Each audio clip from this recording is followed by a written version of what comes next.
नमस्कार मंडळी, शुभ सकाळ. आज आहे शुक्रवार. आज मी डब्याला मस्तपैकी ना कोलंबी बनवते, पण ते पण त्याच्यामध्ये ट्विस्ट आहे फ्लावर बटाटा टाकून. मुलं फ्लावर वगैरेची भाजी खात नाही, तर अशा पद्धतीने जर बनवली तर मुलं पण खातात. तर चला बघूया. इथे कढईत मी तेल तापत ठेवलंय, 2 पळ्या तापलंय आपलं तेल. लसूण घातलाय, कोथिंबीरची देठं घातली आहे आणि कांदा घालून घेऊया.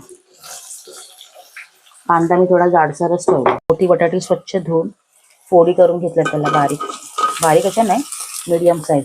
हळद घालून घेऊया. मिरची आणि कोथिंबीरची देठं असं जाडसर मसाला वाटून घेतो. जरा चांगलं परतून घेऊया.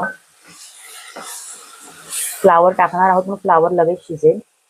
बटाटा आपल्याला शिजवायचा आहे, म्हणून तो पहिला आपण झाकण मारून मंद आचेवर थोडं शिजवून घ्यायचं.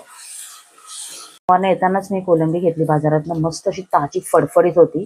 आमच्याकडे डोलीची वाटणी येते संध्याकाळची, ती 1 वाटा घेतला. हा 100चा पूर्ण तो घालते. परतून घेऊया. आणि आता आपण आपला मी घरगुती मसाला टाकणार आहे, आमचा मालवणी मसाला. परतून घेऊया चांगला.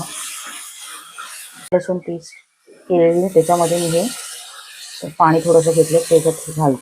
आता आपण झाकण मारून मीडियम सिम गॅसवर ठेवूया. आपला बटाटा बघूया आता आपण आपला बटाटा शिजलाय का.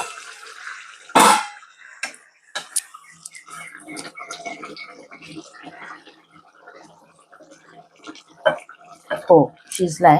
मीठ घालूया चवीप्रमाणे. ही भाजी मी थोडीशी ओलसरच ठेवणार आहे, कारण ना गरमीमुळे आता अशी सुक्यामध्ये जास्त खायला होत नाहीत. आणि आपण ही वेळेला कसं त्याच्यावर कालवण बिलवण करायची गरज नाहीये. गरम गरम भातावर चोळूनही खाऊ शकतो ही भाजी आपण. मी 3 टोमॅटो घेतलेले मीडियम साईजचे, ते घालते. फोडी बटाट्याची फोडी गेली तशाच फोडी केलेल्या आहेत टोमॅटोच्या पण. आणि आता फ्लावर पण आपण घालून घेऊया. फ्लावर मी स्वच्छ घेतलाय. 1 गड्डा होता 1/2 किलोच्या वरचा, तो पूर्ण जरा मोठेच ठेवलेत मी. फ्लावरचे थोडेसे हे छान लागतात. प्रॉपर सगळं मिक्स करून घेऊया आणि परत 1 आपण वाफ घ्यायची आहे, म्हणजे फ्लावर पण शिजेल. पण लावलेलं मी परत थोड्या वेळाती मंद आचेवर ठेवणार आहे. मी झाकण काढलंय. हे बघा, आपला फ्लावर आता शिजत आलेला आहे. फ्लावर काय पटकन शिजतो.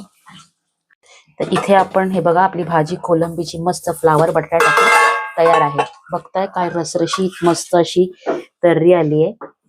तर डब्यासाठी ही भाजी तयार आहे. रेसिपी आवडली असेल तर नक्की लाईक करा. आणि हो, करून बघा मात्र तुम्ही. तुमच्या मुलांना, नवऱ्याला वगैरे घरात सगळ्यांना आवडेल. चला तर मग बाय.